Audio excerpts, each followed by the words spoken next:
تمہارے پاس اللہ کی طرف سے ایک نور آیا ہے اور روشن کتاب آئی ہے. اور اسی طریقے سے اللہ تعالیٰ نے دوسرے مقام پر جو نبی اکرم صلی اللہ تعالیٰ علیہ وسلم کی عظمت کو بیان کرتے ہوئے انہیں سراج منیر کہہ کر کے پکارا ہے کہ وہ روشن سورج کی طرح چمکتے ہیں. تو اللہ کے حبیب کے ذریعے اور قرآنی تعلیمات ہمیں مختلف قسم کے انداز میں زندگی کو سمجھنے کا موقع دے رہی ہے. میں نے قرآن حکیم فرقان مجید کی 2 آیات کا آج انتخاب کیا اور یہ آیات ہیں پارہ نمبر 28 ہے. 28 نمبر پارہ ہے. سورہ کا نام ہے سورہ الحشر. سورہ حشر ہے، 28واں پارہ ہے اور اس کی 18 اور 19 نمبر آیت ہے. اس میں اللہ رب العالمین نے ایمان والوں کو مخاطب کیا ہے. اس کا مطلب کیا ہے کہ اللہ تعالیٰ رحمان ہے، اللہ رحیم ہے، اللہ کریم ہے، اللہ ستار ہے، اللہ غفار ہے. اللہ یہ چاہتا ہے کہ وہ لوگ جو میرے محبوب پر ایمان لے کر آئے ہیں ان کو باخبر کیا جائے کہ مختلف قسم کے واقعات جب تمہارے پاس آئیں تو تمہیں اپنے مستقبل کی بھی فکر کرنی ہے، اپنے حال کی بھی فکر کرنی ہے اور اپنے ماضی کو بھی یاد کرنا ہے کہ ماضی میں اگر مجھ سے کوئی گناہ ہو گئے ہیں تو میں ان سے معافی طلب کروں. حال میں جس کیفیت سے گزر رہا ہوں اگر اس کیفیت میں بھی ایسے حالات میں بھی خدا نے مجھے زندہ رکھا ہوا ہے تو اللہ چاہتا ہے کہ میں کوئی اچھا کام کر جاؤں. اسی طریقے سے اگر بندہ یہ چاہے کہ جب اس ترتیب سے انسانیت بے بس نظر آ رہی ہے تو ہم میں سے ہر ایک نے اس دنیا کو چھوڑ کر جانا ہے اور اپنے مقررہ وقت پر ہر شخص نے جانا ہے، تو پھر ہمیں اپنے فیوچر کی یعنی اپنے مستقبل کی، اپنی آخرت کی بھی فکر کرنی ہوگی. تو فرمایا کہ جس آدمی نے اس طرح کی زندگی گزاری خدا اس کے ماضی کا بھی اس کو توبہ قبول کر لیتا ہے، اللہ اس کے حال پر بھی اس پر کرم کر دیتا ہے اور اللہ تعالیٰ جو ہے وہ اسے آنے والے دور کے اندر عذاب قبر اور عذاب جہنم سے بھی بچا کے مصطفیٰ کا قرب عطا فرماتا ہے. یہ بڑی پیاری اور ایمان افروز آیات ہیں. آپ سنیں اللہ فرماتا ہے یا ایھا الذین آمنوا، سورۃ الحشر 28واں پارہ. اللہ فرماتا ہے اے ایمان والو، یا ایھا الذین آمنوا اتقوا اللہ، اے ایمان والو اللہ سے ڈرو، اللہ سے ڈرتے رہو. مختلف مقامات پر اللہ تعالیٰ نے ایمان والوں کو یہ خاص کر کے بریکٹ کر کے ایمان والوں کے ساتھ خاص کر کے بتا دیا کہ اللہ سے ڈرو.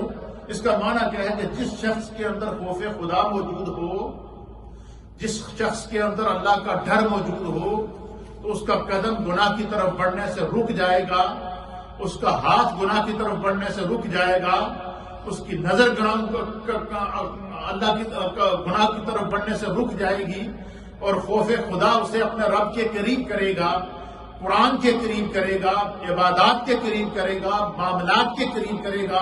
تو اللہ فرماتا ہے کہ یا ایھا الذین آمنوا اتقوا اللہ، اے ایمان والو اللہ سے ڈرو. اور پھر کیا کرو وَلْتَنْظُرْ نَفْسٌ مَا قَدَّمَتْ لِغَدٍ. اللہ اکبر. فرمایا کہ اے ایمان والو اللہ سے ڈرو، وَلْتَنْظُرْ نَفْسٌ، اور اپنے آپ پر ہر انسان خود غور کرے. کیا فرمایا کہ اپنے نفس پر غور و فکر کرو، اپنے نفس پر تحری کرو، اپنے آپ کو خود غور و فکر کے اندر ڈالو.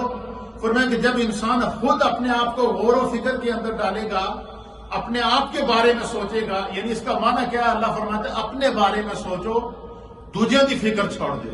کیا مطلب وَلْتَنْظُرْ نَفْسٌ؟ اس کا معنی یہ ہے کہ انسان غور و فکر کرے ما قدمت لغد. غد عربی زبان کے اندر غد کہتے ہیں کل کو. جیسے کہ ہم رمضان کے مہینے میں سحری جب کرتے ہیں، جب روزہ بند کرتے ہیں تو ہم کیا نیت کرتے ہیں؟ وَبِصَوْمِ غَدٍ، وَبِصَوْمِ غَدٍ، کہ میں کل کے روزے کی نیت کرتا ہوں. غد عربی زبان میں کیا کہتے ہیں؟ یہاں اللہ تعالیٰ نے فرمایا کہ یا ایھا الذین آمنوا اتقوا اللہ، اے ایمان والو اللہ سے ڈرو. وَلْتَنْظُرْ نَفْسٌ، اپنے آپ پر غور و فکر کرو، ما قدمت لغد، کہ کل کے لیے تم کیا بھیج رہے ہو اپنے رب کے پاس. کل سے مراد قیامت ہے، کل سے مراد جب ہماری زندگی کا اینڈ ہوگا، تو جب انسان کی زندگی کا اینڈ ہو جاتا ہے تو پھر کیا ہوتا ہے؟ اللہ کے حبیب علیہ الصلوۃ والسلام نے فرمایا اذا مات الانسان انقطع عنه عمله الا من ثلاث الا من صدقۃ جاریہ او ولد صالح يدعو له او علم ينفع به او ينتفع به. فرمایا کہ جب انسان زندگی میں اس کے ہاتھ پاؤں چل رہے ہوتے ہیں تو فرمایا کہ وہ نماز پڑھتا ہے اس کو اس کا ثواب ملتا ہے، وہ تلاوت کرتا ہے اس کو اس کا ثواب ملتا ہے، وہ نیکی کرتا ہے اس کو اس کے ثواب ملتا ہے، گناہ کرتا ہے اس کے گناہ کو لکھ دیا جاتا ہے. اس کا جس طرح انسان کی سانسیں چلتی ہیں، اس کا آسان ترجمہ یوں سمجھیں کہ جس طرح انسان کی سانسیں چلتی ہیں اس طرح انسان کا عمل بھی اس کے ساتھ چلتا ہے. انسان کی سانسوں کے ساتھ اس کی زندگی کا عمل چلتا ہے. عمل نیک ہوگا تو نیکی لکھی جائے گی، عمل بد ہوگا تو برائی لکھی جائے گی. فرمایا کہ انسان کی سانسوں کی طرح اس کے ساتھ اس کی نیکی چلتی رہتی ہے، اس کے اعمال کا سلسلہ جاری رہتا ہے. اور فرمایا کہ جس